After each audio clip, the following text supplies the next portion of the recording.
David has a different kind of racing in mind for the sale of the Bird car mascot that cost him £110. He's taken it to a Middlesbrough racetrack to meet stunt driver Kelly Bird. Now, you obviously love cars. Yeah, definitely. And you've got a car collection. Yeah. So what about a fantastic car mascot, I think from the 1920s or 1930s, cast bronze? It's cool, isn't it? So Yeah. is it going to join then the Kelly Bird collection of automobilia? Maybe. Ah, it's all down to you know what then, isn't it? Yeah. 160 I'm looking for. 120.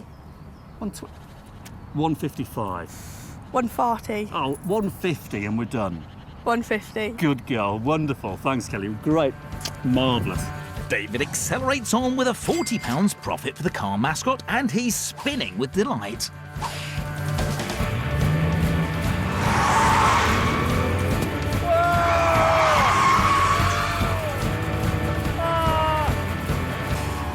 Before